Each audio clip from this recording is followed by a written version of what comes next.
straight up. Blackness aye.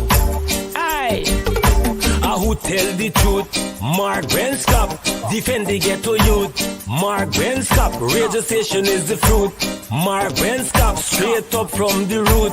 Mark Benscop, who tell the truth?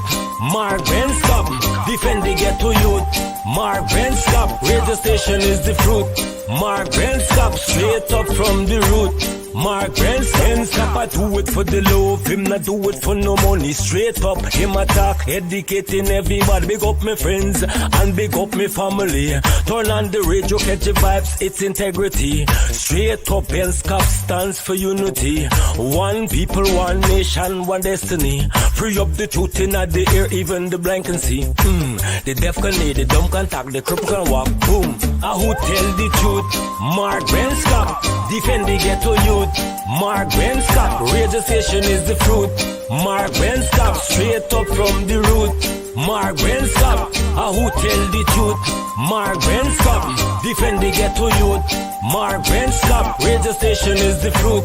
Mark Benscop, straight up from the root. Mark Benscop, we have to gather wrong, grab a seat and sit down, pay attention. Education, liberation, we have to stand strong. Benscop upon the radio, lively up the program. Everybody call somebody and let them turn and tune and on the radio and catch the boom song. We boom it up already, we have to boom it up again. Expose and reveal him. Who tell the truth? Mark Benscop, defend the ghetto youth. Mark Benscop, radio station is the truth. Mark Benscop, straight up from the root. Mark Benscop, who tell the truth? Mark Benscop, defend the ghetto youth. Mark Benscop, radio station is the truth. Mark Benscop, straight up from the root. Mark Benscop, I do it for the love, him not do it for no money. Straight up, him attack, educating everybody. Big up my friends and big up my family. Turn on the radio, catch the vibes, it's integrity. Straight up, Benscop stands for unity. One people, one nation, one destiny. Free up the... Hello, this is attorney Shellen Washington, owner and founder of the Washington Law Firm, located at 455 Utica Avenue in Brooklyn, New York. We're specialized in medical malpractice, personal injuries, matrimonial law, and landlord and tenant. If you're in need of legal representation, please give us a call today. The number to call is 718-877-3100. Consultation is free at no cost to you. So call us today to see if we can be of any assistance to your legal needs. Again, the phone number to call us is 718-877-3100.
Hi, good night, everyone, and welcome to tonight's program on 107.1 FM. Tonight, I am your co-host. I'm co-hosting tonight with Wayne Caesar. Good night to everyone. And please go ahead and share that link tonight. Share the link with your friends, family, whoever. Just go ahead and share it. Good night to you, Wayne Caesar. A pleasant good evening to you, Miss Washington, and welcome back from your vacation. We really missed you here. And the straight up team, our listeners and viewers, they have all been requesting you. You have what a relationship, you have with our listeners and viewers, man. You can't be off of straight up for one night. They're asking for you all the time. So they too would have missed you, Shalon, and welcome back. Thank you, Wayne, and thanks to all the viewers who did miss me. I was away on vacation, but I am now back to discuss political issues and all those issues affecting Guyana. Yes, and tonight we do have an honorable guest who will be joining us as soon as our operator have him in studio. He will be present with us, and that individual is the Yeah, mayor. absolutely, Wayne. We're so happy tonight that we have here with us tonight. He's going to be here joining us in a few minutes, and we're going to be discussing some of the issues that are affecting the people in New Amsterdam, some of the political struggles that the people in New Amsterdam are also facing. And we're going to be discussing, quite a few of the issues that are still affecting the people of Guyana and will continue, until we find a proper solution in terms of having the right government in power. And we know we've always had a political struggle in Ghana, and it has been ongoing for a while. 23 long years, the PPP has been able to insert itself into governance in Ghana. And we know that the fight is not an easy one, but we know that we will eventually prevail at some point. So we're waiting for our guests, and we're going to be discussing these issues. And one of the things that I think is on the forefront of the agenda tonight is how some of the ways and some of the methods that the mayor intend to use to overcome some of these obstacles, some of the barriers he's facing in terms of um, the political situation in Guyana. And in terms of the financial struggle, how is he able to overcome some of those in terms of getting financing from the government, the budget plan, and these are some of the issues we're going to be discussing here tonight. We have a very interesting show for you tonight. Over to you, Wayne. Yeah, that was well put there, Shalon. We will be having a very, very interesting show tonight. And listen, we all know that this is going to be a continuous uphill battle against, the PPPC until we get to 2025 or maybe before that. But we are going to continue to stand in our frontal position, and we are going to face the adversary head on. And like Shalon said, we are going to come out victorious in the end. We are competent that we will come out victorious in the end. We will not allow the Guyana Election Commission or the judicial system or anything to hold back the people of Guyana, you know, from going out there and executing their democratic right and voting for change across our country. So we're going to continue our frontal position, and we're going to continue the uphill fight. We know it's an uphill battle, and we're prepared for it. You know that Rome wasn't built in a day. So we know that this is going to take some time, but we're going to execute the patience, and we know that we have the strategies in place to be successful. I think the local elections did a great job at showing us the power in terms of the unity in Guyanese to fight for what is right, to fight for what is just, and to prevail at some point. There's so much a man. I always heard when I was growing up, a man could do whatever he would like to, but not for as long as he likes. And I think that is becoming very evident with the PPP politics. They did whatever they wanted for a long time, but they will not be able to do it for much longer. And I think the writing is already on the wall, and we're coming down to a point where eventually the people of Ghana will have to stand up and say, well, enough is enough. We're not going to accept the fraudulent votes anymore. We're not going to allow this to continue. And, we've seen how Guyanese have been pushing in terms of the social issues issues that we've been facing. We saw how Guyanese come together in unity and they fought for what was right to get Darmlal out of office. And today we stand victorious. We prevailed on that issues. We're prevailing, slowly but surely. And I think as we continue to press and press and press and continue to be vocal about all of the issues that are affecting Guyanese, I mean, we don't have to physically be in Guyana to be vocal. You could be vocal now, from anywhere, any part of the world. We're so grateful now that there's the internet.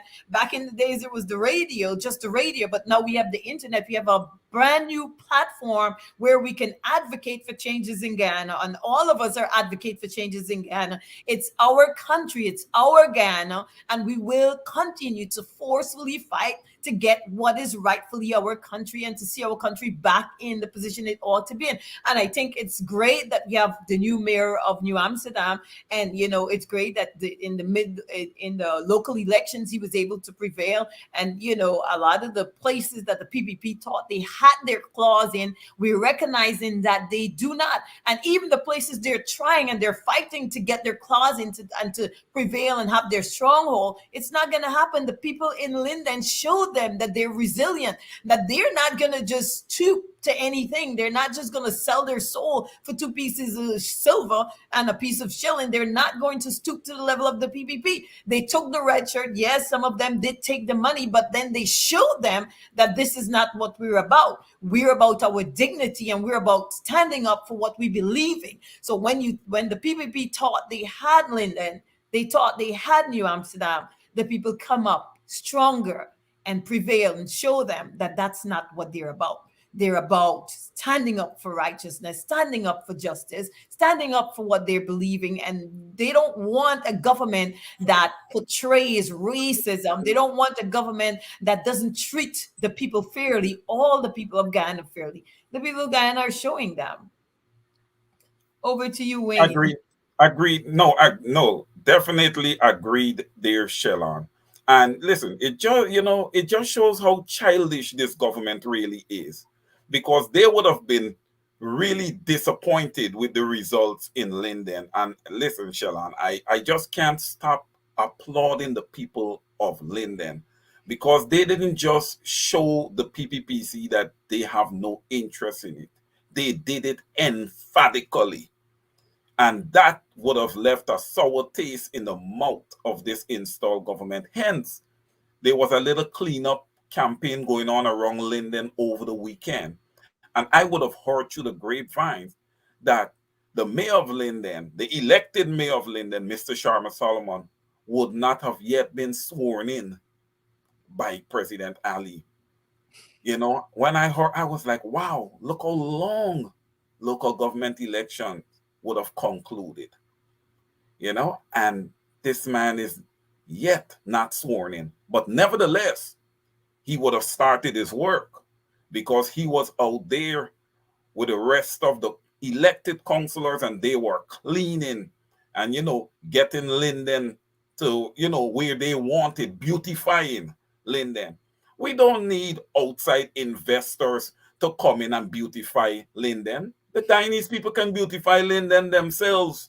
There is enough money within our country to beautify Linden. Why do we always have to talk about these external financiers, Shelon, coming into our country to beautify our country, when we are getting big, big money from our oil revenue that is not trickling down where it needs to trickle down? That's being allocated to places, but is not, hitting those places and improving the places that it's allocated, or the areas that it's allocated to improve. Like, for example, our schools, where the children are about to go back to school in a few weeks. And, there's no proper safety standards in the school, which I would have expected after what would have occurred in Madia. But yet, Prayer Manichan find it convenient and necessary to come and comment on our show. It's interesting, Shelon, how people find time to do things and is not actually taking care of their mandate to the people. And Go ahead, Shelon. Thank you, Wayne, for mentioning that point about Charmer not being sworn in. And I just learned that it's not just Charmer. It's none of the local government has been sworn in. None of the PPP they haven't sworn them in as yet. And it just highlights some of the situations that we've been talking about multiple times on this show. That the PPP is not for the people of Ghana. They're not the government of the people of Ghana. Any government that is for Guyana will look over the best interest of all of Guyana. And we're seeing clearly the bias. We're seeing clearly the method of control, the way they've been operating for many years of trying to control the people of Guyana, trying to enforce their own policies and refusing to obey the will of the people. The will of the people must prevail. They have spoken. They voted for Sharma, even though the PPP made themselves absolute fools by running into Linden. There's a saying where fools rush in where wise men fear to tread. And in this instance, we know who the fools are because we know that Linden has for many, many years, Linden has always been a PNC stronghold. It's named, for goodness sakes, for crying out loud, it's named after Lyndon Ferb Sampson Burnham.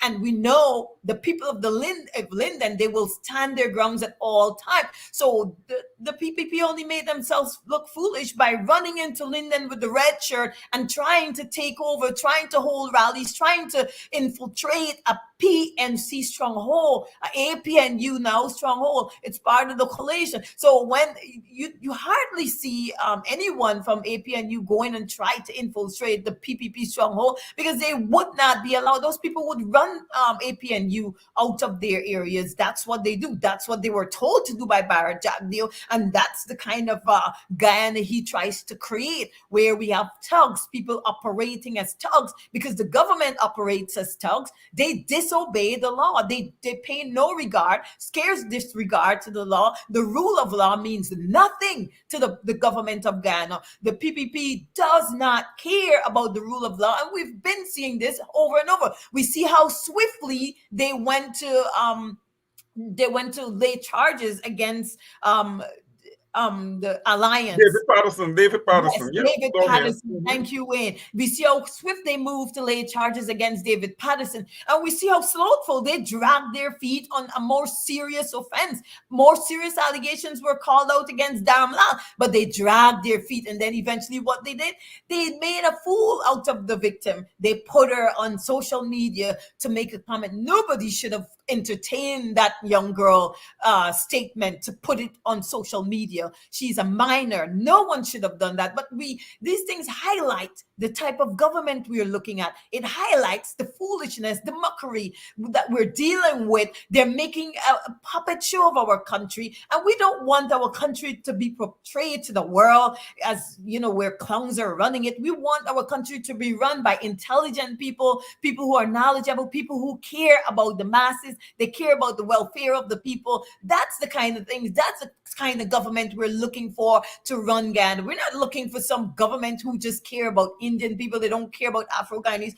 We are for all the people. It's supposed to be about all Guyanese, and that's where the focus should be. And even now with the local election, the PPP need to respect the will of the Guyanese people. They need to understand they're not Guyana. The people are there who make the country what it is, and therefore they work for the people of Ghana, and we need to keep that to the four corner of our mind.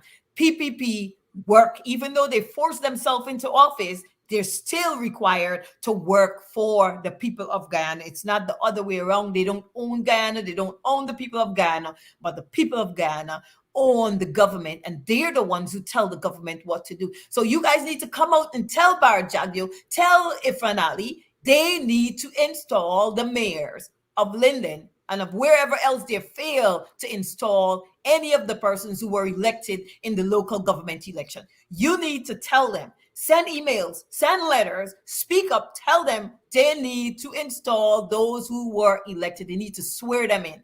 All those who were elected need to be sworn in ASAP. Otherwise, this is not going to sit right. This is not going to sit right, Wayne. And I'm glad that you actually highlighted that fact that Sharma is still waiting there. And it's not just Sharma, but it's others that they're refusing to swear in. I don't know what is your take, as it relates to the slothfulness to which they're moving to install the elected officials. You know, and Shalon, very good point. Very, very good point. Listen, it's it's one thing to not install those officials, but then Shalon, I'm thinking, is funds actually going down to the Linden City Council so that they can execute their mandate to the people? Because if the council is not yet in place, right, Shalon, you would think that funds would not be moving because I guess you have to have certain sign offs, when it comes to fund coming in, to the Linden area. But listen, that being said, the PPP has always had a problem with starving Georgetown, Linden, and New Amsterdam when it comes to fund flowing into the city councils. They have always done that. And the reason for them doing this, I believe, Sheila, is because they don't have control of Linden, Georgetown, and New Amsterdam. And we need to start stretching it out when it comes to the PPPC trying to gain control in these APNU strongholds. You know, Listen, we cannot afford, Chelan, for the PPPC to get control of any one of these three towns. We cannot afford it. But what they're going to try to do, and this is what's going on all across Guyana, Shelon, the focus of the PPP is to try to break the Guyanese people, to bring them to their knees, by shutting them out of all the revenue, shutting them out of everything, economically committing genocide against the people of Guyana, so that when Irfan Ali walk into these towns and he walk into Linden and stuff, the people must be so desperate that they would drop to their knees and beg him. But PPPC, I got news for you guys. There's only 2 years remaining, and that's if you guys are able to last the entire 2 years. You know, in Ecclesiastes, it said there's a time for everything. Right, Shalon? You're a minister. You would have read Ecclesiastes many, many times, and and even in our audience, we know that there's a time for everything. And the time for the PPPC is up. Is up, and they must never see government again in Guyana. We cannot afford to have this type of lawless behavior, these types of behaviors in our country in the 21st century, where we have people going out and distributing cash to who they feel like distributing cash to. You're going with vehicles with cash. You're not supposed to do that. That is illegal. That is illegal. Illegal, just like the government that is sitting there right now with that Order 60. That's illegal. And, the Guyanese people are on to what's going on. Okay? They're edified and they're educated to what's going on. Even our little children in Guyana, Shalon, I find the children don't really want to educate themselves anymore. Why? Because their parents are struggling so much. The kids feel there's a need to go there and work, do whatever it is to try to help their parents to bring in a buck or two into the home. And that is sad. In an oil producing country, our kids are not allowed to get a full education. We still have children, Shalon, in a country that has under 1 million people and all this oil revenue passing through it. We still have children going to school hungry.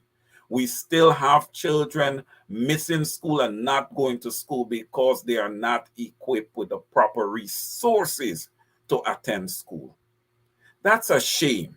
You know why? Because in order for our children to have a seat at the table and to be a part of the discussion, whether it is just in Guyana or from a worldwide perspective, they need to be educated in order to have that seat at the table. You're not educated, you're not going to have that seat at the table. Over to you, Miss Washington. I completely agree with you. And, I'm just learning that it's because I'm seeing our viewers are commenting and they're saying part of the failure to make the announcement or part of the failure to appoint or install those elected official is because of the failure to make the announcement by the Guyana Elections Commission. Claudette, the head of the commission, Claudette Singh. And we know that Claudette Singh for a long time, she's been under the radar and people have been suspicious of her actions and whether or not she's impartial or whether or not she's really working for the PPP versus working for the people of Guyana.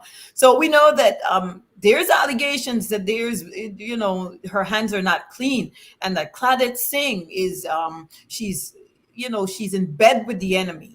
So if she's failing to make that announcement as to who the true winners are, we know where that is coming from, and it's no surprise to the people of Ghana. We're not surprised at her conduct. We're not surprised at her failure to act.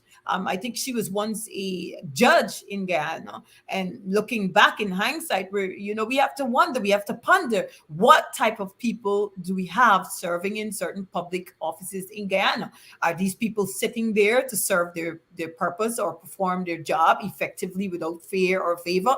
Or are they just sitting there just because it's a position that was handed to them and therefore they're going to kiss with the enemy and jump to the tune of the devil? Because whatever the devil says and they jump to the tune, that's what's going to happen. And we know that the PPP has been calling the shots for many years. And this is why they ensure that whoever is putting strategic position is favorable or will act in accordance with their will or their desire. But, the people have spoken, the people of Guyana, their will always prevail. And the Guyana Elections Commission has to do its job. They need to make a call, need to make that announcement, and so that the people of Guyana can move on with the new elected mayor. And as Wayne said, if the mayor is not elected, who is really how is the budget, how is the plan being put into place so that the funds could be used for the purposes it has to be used for infrastructure, for different things, for education? How are those funding getting to those places, especially Linden? We know that Linden is a city that is by and large been neglected or deserted under the PPP. The PPP doesn't care about Linden, and now there's rumors I heard about the nursing school, about the PPP wanting to move the nursing school. It's been in Linden for a very long time. Linden has produced so many nurses, as come out from that nursing school in Linden and serve the entire Guyana. And some of them have even migrated to other countries and work as nurses. I know my mother has a best friend who came out of that Linden as a nurse, and she migrated here to the United States and worked as a nurse here. She took the exam and passed it because of that Linden nursing school. So if that rumor is true that they're trying to relocate the nursing school in Linden, that's very unfortunate. What the PPP is doing is not right. And the people of Guyana, we got to stand up. The mayor of New Amsterdam, I don't know what time our guest, the mayor is going to be here, but the mayor, I think what we have a few questions for him as to how he plans to overcome some of the tactics, some of the evil tactics the PPP has been using to suppress some of the cities in Guyana, including Linden, like you heard Wayne said earlier, Linden, New Amsterdam, and Georgetown, where everything happens. You would think in Georgetown the government would take pride in ensuring that that city is beautified, that it is well maintained, and there's proper infrastructure, and the budget, they budget for certain things in Georgetown, because Georgetown is supposed to be the capital. That's supposed to be the best looking city. When people come to visit Guyana, that's one of the first place you stop to see. And if it's not in proper condition, if the drains are not properly maintained, if there's constant flooding, as we have seen, May, June rain, Georgetown is always flooded. And I don't think we've ever taken the proper steps. And I've seen islands way smaller than Guyana, and they're surrounded by water, and the infrastructure is much, much more efficient in ensuring that there's proper drainage, ensuring that the water is properly drained, and there's not so much flooding. What has the PPP done for Guyana in the 23 plus years that they've been occupying that office? What have they done for Guyana? People of Guyana, open your eyes, wake up. It's time to wake up. This is your wake up call. On Straight Up every night, we try to educate the people of Guyana as to the things that are going on around them and the things that needs to be changed. And I think all of the viewers have been doing a really great job at responding and sharing the link and getting the word out so that our people will become knowledgeable. They will become educated and understand that the things we need to do as a people to make our country less corrupt and to make or ensure that there's a better, brighter future for the younger generation that are coming up after us. Wayne, I don't know, what is your take as to the situation in New Amsterdam? We saw, New Amsterdam showed the world, they showed the Guyanese, that though it doesn't matter what the PPP try, doesn't matter what they try, that New Amsterdam will remain a stronghold of APNU under the coalition, and they will not be broken. They will not follow any directive by the PPP. And even though the PPP was there, they tried all their tactics they used, New Amsterdam still came out as APNU stronghold. Wayne? Shalon, when it comes to New Amsterdam, I'm very, very confident in that township and where it can go, and the person who would have been placed at the hem of that township. I'm very, very confident in Mr. Wainwright McIntosh. He's a hard worker. He's a very down-to-earth individual, and he seeks to go out and meet with the business people and meet with the constituency of New Amsterdam. And, it's just trying to work together as, one total group. I have spoken with him a few times, and we've had, some pretty solid discourses. And he has some major plans for New Amsterdam. And if he's able to, get the budget, that he would need in order to execute his plans, I can see it coming to fruit. But the big question here, Shalon, is the PPPC going to be willing to work with him? That's the big question, because it's obvious that the money has to come from them. It is so obvious that the money has to come from them. And I could see some challenges also in Linden with Sharma Solomon, because that is a very intelligent man. And he knows his way around Shelon. And he's going to, be looking to be very, very impactful when it comes to Linden. And he is a Lindener. It's not somebody who came from outside of Linden and ran for mayor. This man was born and bred in Linden. So he's going to be looking to make life so much more better for the people in Linden. And he does have the support. He has his counselors who is very, very strong. Look, Miss Kesun is no joke, and he's going to have her there to tap into her knowledge, have her there as a sidekick.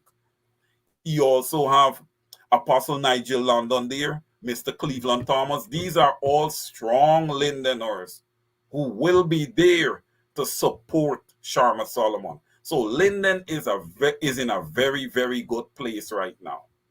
It's just a matter of if they're going to be able to get that budget from the PPPC. But I know that Mr. Solomon and his team and the people of Linden will do their part. Over to you, Shella. I think this is not Sharma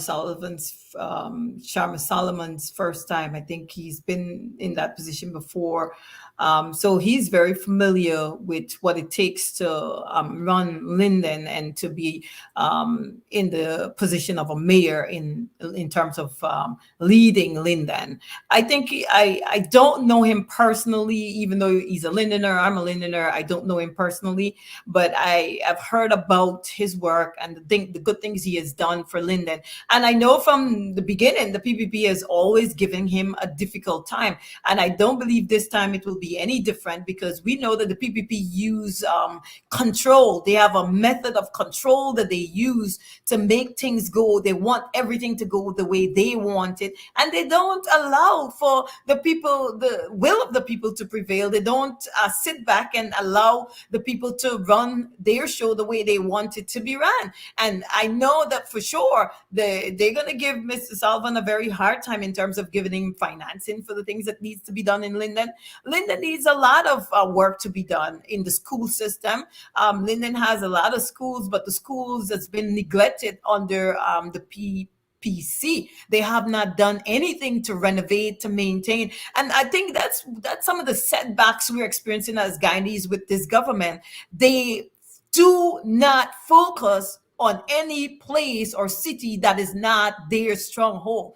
They are not interested in funding. They're not interested in supporting any city that is not their stronghold. They're more focused if it's theirs, if they're being supported by the people there, they're gonna try their best to do something. But when it's a place that is definitely not supporting their politics or their rhetorics, they do not focus on that city. And I think that's why Linden has been neglected for such a long time.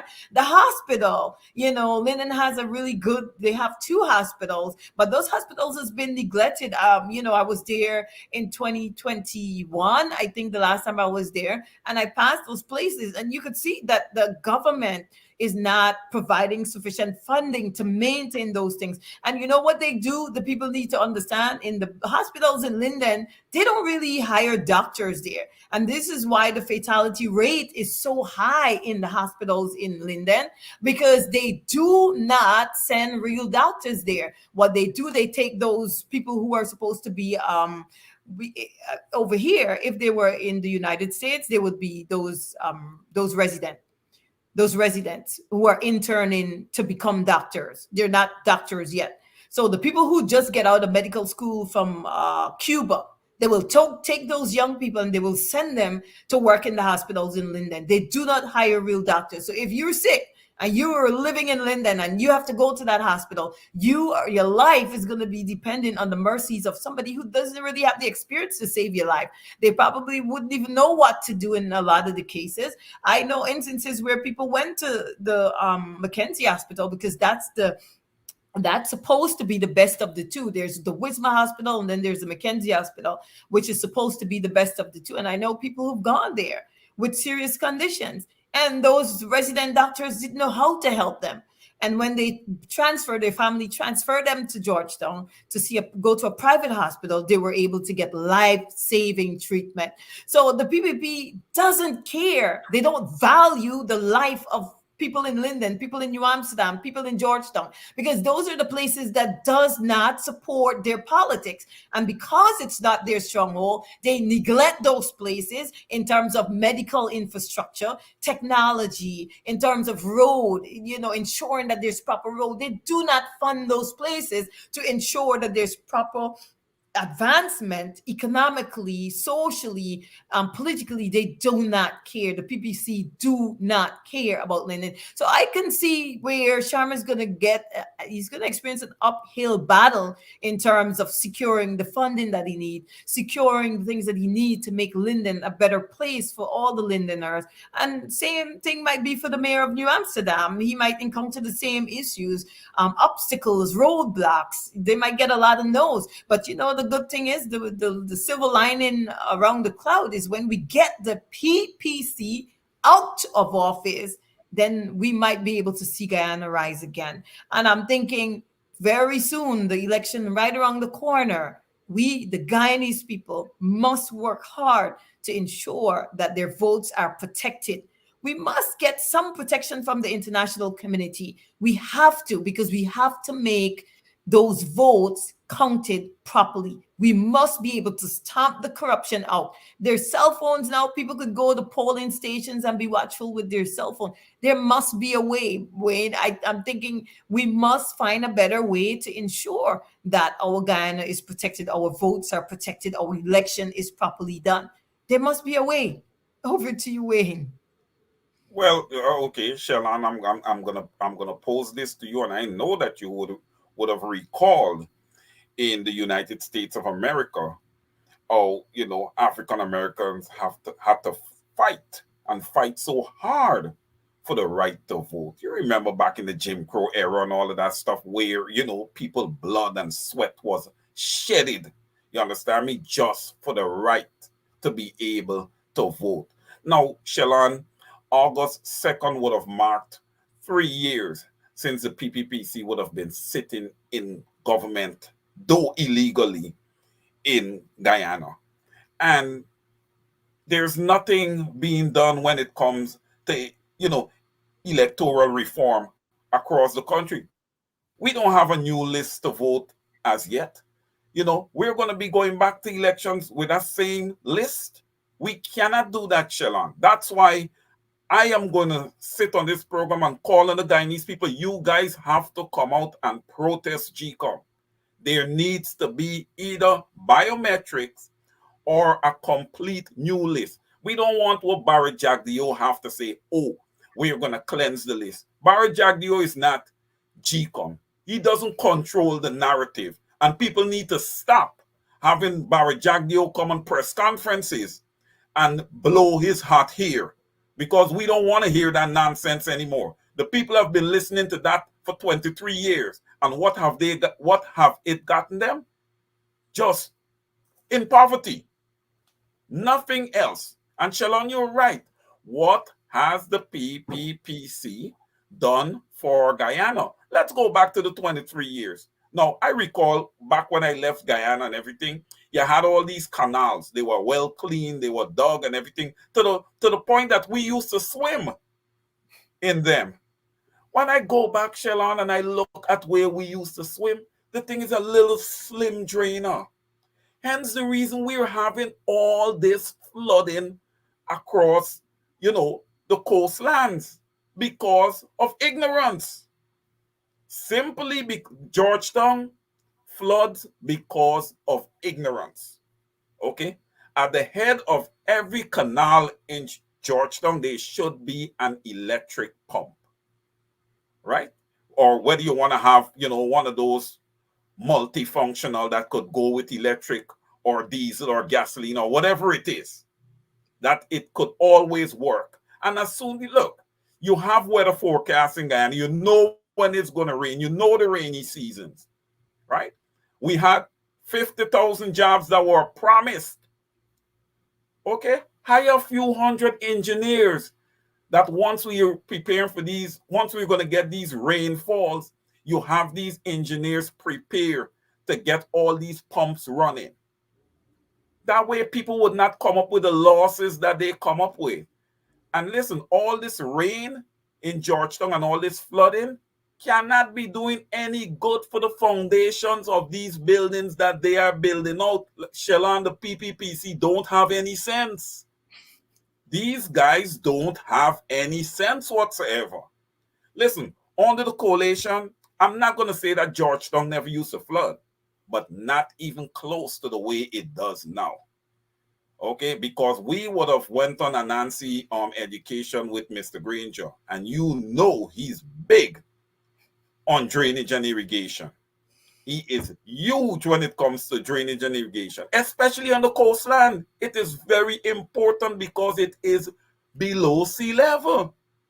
So to know that you have a city like Georgetown that's below sea level and you don't have pumps in place is to be ignorant. And that's what the PPPC is. And then on top of that, Shalon, we're putting up high rises. We want to build New York City in the 5 years that we have. But listen, you guys could build how much you want to build. One thing I know that you're not doing, you're not building your people. And that is disgraceful. Okay, you guys are a horrible government. What you were supposed to be putting first, you ain't even putting it at all. You're not even considering it at all. And that's your people. You're doing absolutely nothing for them. Barry Jagdeo and Irfan Ali, you would have failed the women and children of Guyana. You would have broken thousands of dreams, okay, with your oppression. And come 2025 or even before that, our intention is to stop your runaway train. Over to you, Shelon. Indeed, indeed, Wayne, I 100% agree with you.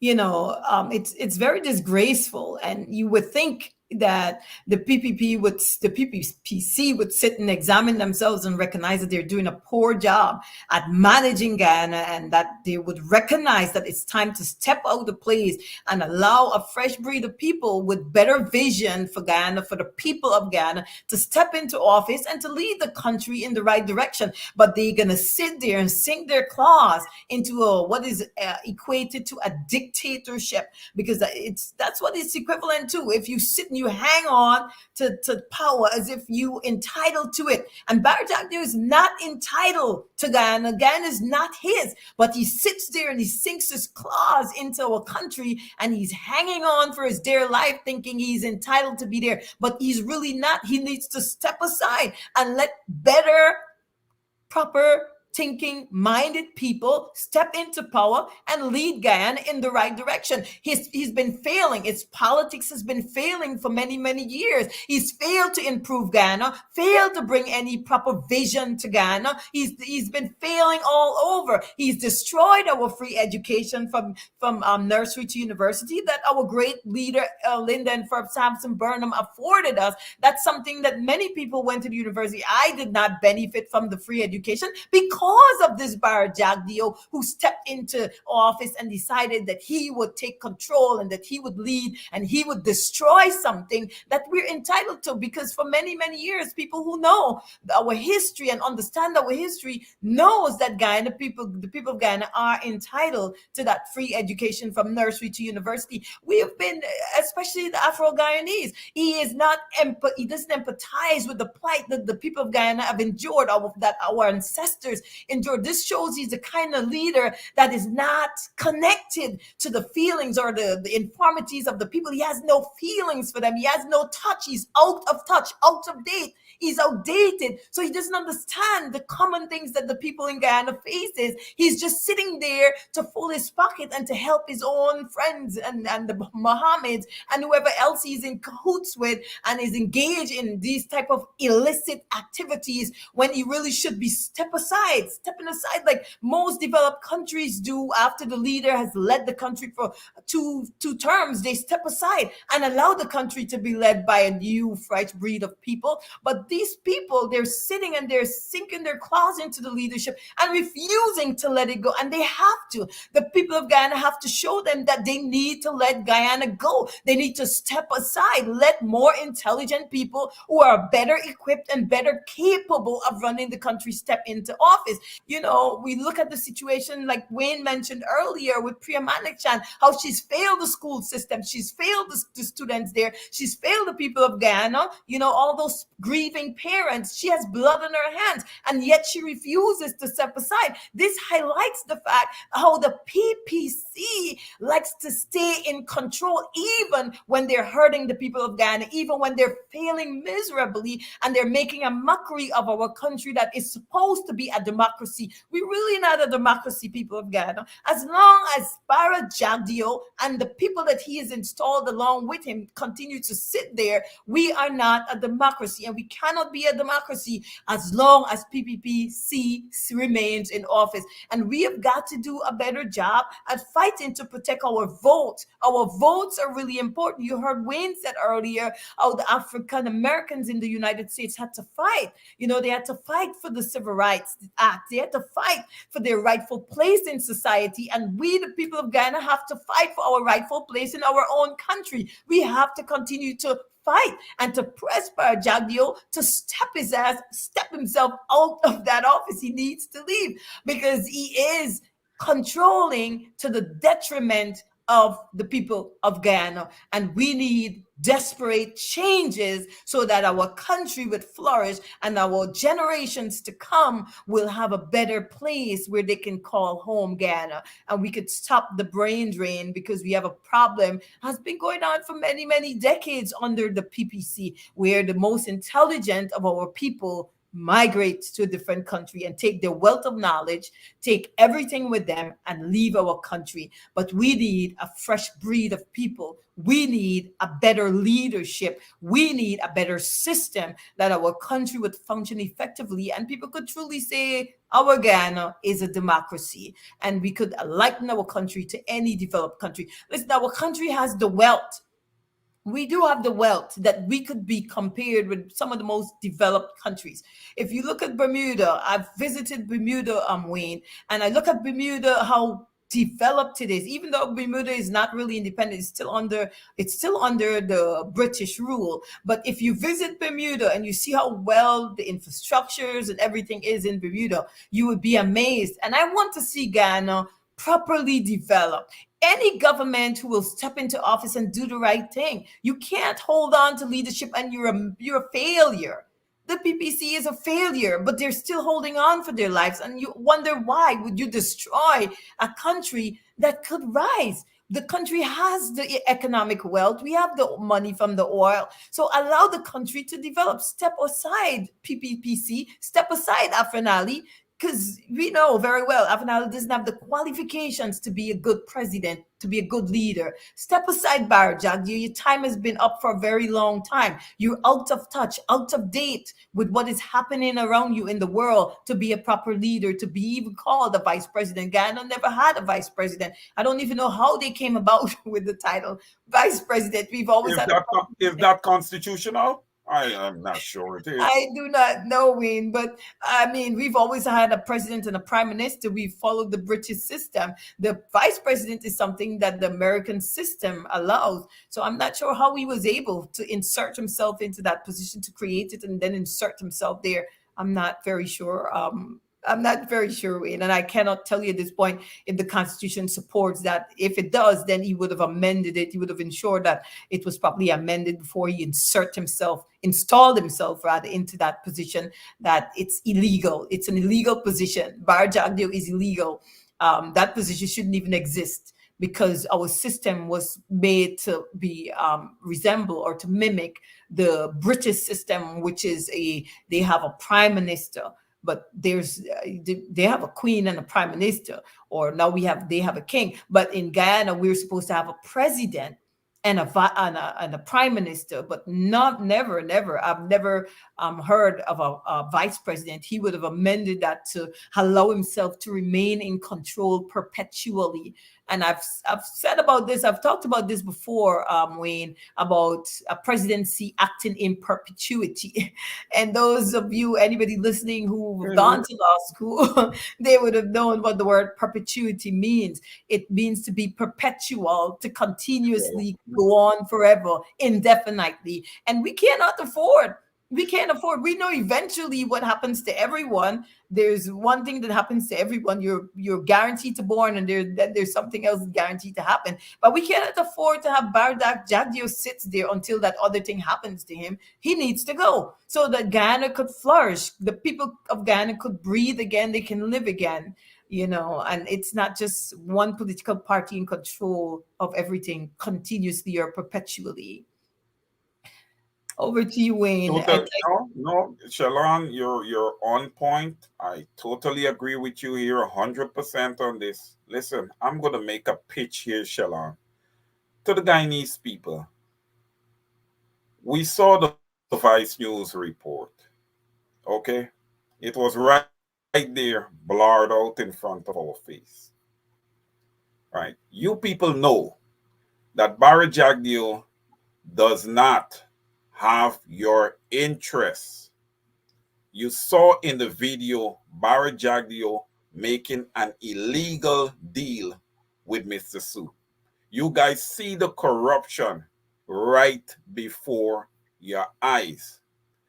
Barajagio is essentially a corrupt businessman, and he's using Guyana to conduct his business.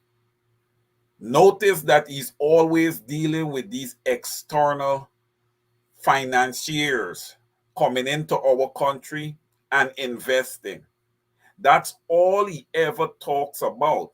Nobody ever takes the time out of their quote unquote busy schedule to address directly the Guyanese people, the high cost of living that they're living under, the inflation that they're living under. All right? Nobody ever addresses the needs of the people. And this is concerning because a government would have had to be elected by the people essentially. You are elected by the people to serve the people. So, how it is that we are serving external forces? Because, listen, this is obvious. We had a case where Exxon needed to pay, insurance, right? In the event there was an oil spill. Because, Shalom, to be honest with you, there is no way we in Guyana could afford. I'm telling you this flat out, and I know you know this, Shalom. There's no way we can afford to pay for an oil spill, and an oil spill would devastate Guyana if we cannot clean it up fast enough and get on top of it early. And with the large volume of oil that they're extracting, that would be a major spill. And it just goes to show that we have a government in place that is disinterested in its own people. Listen, let's use Linden as an example. The government and their financiers, they want Linden. Okay? People are bidding for Linden. But the thing about Linden is that they want it, but they don't want the people of Linden. Like Mr. Christopher Jones would have spoken about and quote about last night. The elephant in the room. I'm going to bring that up again. There is a reason why the oil revenue is not trickling down across Guyana. Because of a certain type of people that is living in Guyana. Those people must never ever become wealthy in no way or form. These people still have a bitter taste in their mouth from since the time of emancipation. And let me be frank, we are not looking back. And let me also say this, Barra Jagdeo, people like you would have benefited from emancipation. You would have benefited and reap off of the work of our ancestors and foreparents, sir. But yet you guys choose to treat Guyanese with no respect and no dignity. Shame on you guys. And Barajagio, you always come out before the media and you talk all this garbage. And you notice that you have these reporters in place that just ask questions that is in your favor that you can answer. And when I talk of reporters, I'm not talking about critic. That miscreant is not a reporter. He is absolutely not a reporter. And Shalon, something I really, really wanted to talk about is that in Guyana, when it comes down to the time of elections, there is never no type of debates. We need to start having debates. And Barry Jagdio, I personally would issue a challenge to debate you because I will chew you up and spit you out. I am telling you this. You have no type of economic knowledge. You have no knowledge. If you did, after 23 years, Guyana would never be in the position that it is in today. If you had any concern whatsoever, any respect, or any love, because a government must be loving and caring to its people. If you had any love and care for the Guyanese people, there are little children involved here. Cockroach had to eat out all your conscience, sir. All your conscience. So, listen, people of Guyana, we know that we have an uphill battle here, but we are prepared. We have to do this for our children. We have to do this for the future generations. Our ancestors would have done the same thing here for us. Hence, the reason we were able to inherit a functioning Guyana. Listen, Shalon, under the APNU government, all right, Indo-Guyanese were never persecuted. Never. Their villages were never neglected. All right. David Granger, the Honorable David Arthur Granger, he worked across the board. They were buses to take students to school, not Afro-Guyanese students or indigenous students, all students. Okay? And that is what the Guyanese people were starting to get accustomed to. You know, as being a part and being under a government that is working holistically across the country. All on sundry was included. You know, the Honorable David Arthur Granger always talk about the Big Banap, and everybody is welcome to join him on the Big Banap. You know, the PPPC, Shalon, has no Big Banap. It's just that inner circle. You know, that 1%. People are always, Guyanese are always saying this, that 1% that just continue to rip the entire country off. And we need to put a stop into it. And Barry Jagdio and many of you in the PVPC, you guys might be thinking that you're safe. You know, but I am going to personally have comprehensive audits brought before you guys. Remember, I am sitting here with an attorney. So when you have an attorney and an accountant sitting together, you know that they can execute their mandate. What belongs to the Guyanese people belongs to the Guyanese people.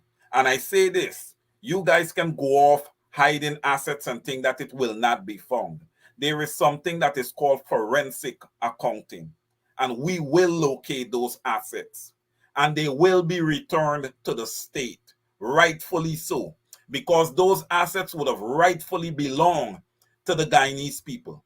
You guys need to stop the extradition of the Guyanese people monies. It needs to trickle down. It needs to hit the poor and impoverished Guyanese. Over to you, Shell, and I think I would have said enough there. Well said, Wayne, and thank you very much. It's now 9 minutes after 10 o'clock, and time is up on us, guys.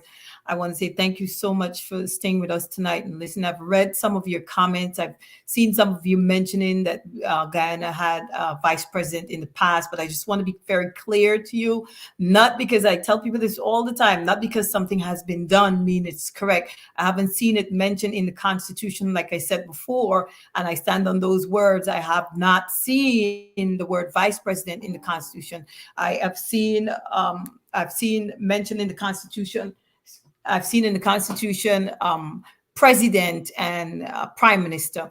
Again, guys, thank you so much for staying with us tonight. I'm going to give my closing remark, and I think Wayne have said most of what you wanted to say to you guys.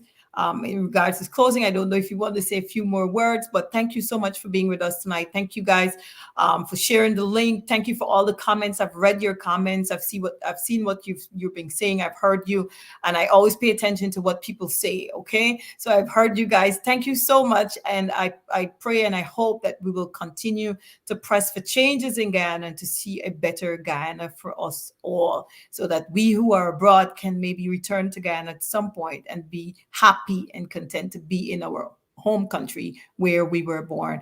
Thank you, guys. I don't know if Wayne have a few closing remarks before we go. Yes, I do, Shelon.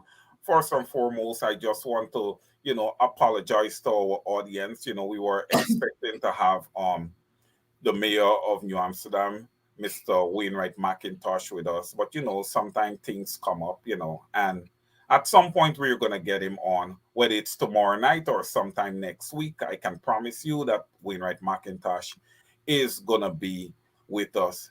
In closing, all I have to say to the Guyanese people and my brothers and sisters, the freedom fighters that is here on the program with us, let's continue to hold our position for our beautiful Guyana. You know, we all know that Guyana belongs to us, belongs to all the people of Guyana.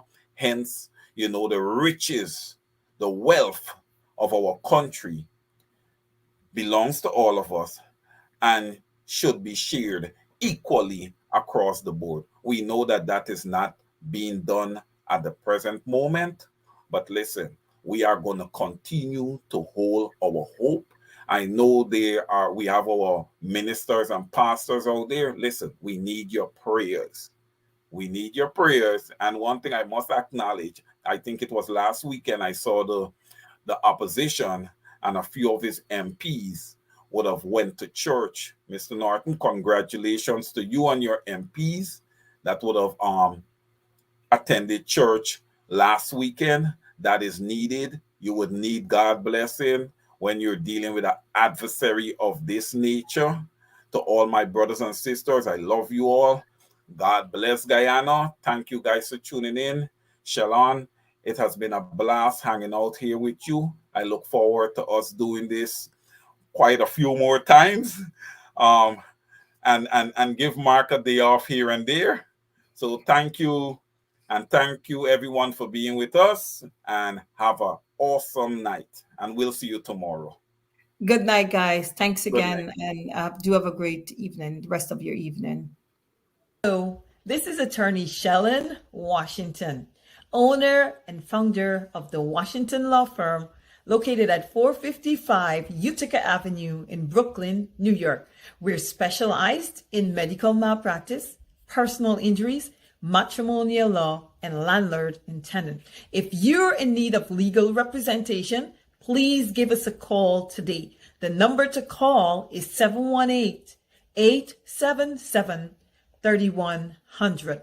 Consultation is free at no cost to you. So call us today to see if we can be of any assistance to your legal needs.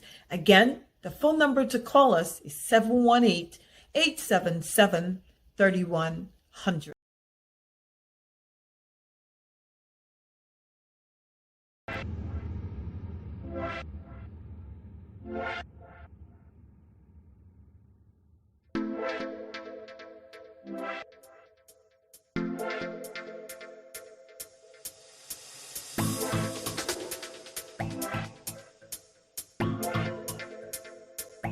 And you're confident that you're going to deliver credible and fair elections? Of course. Only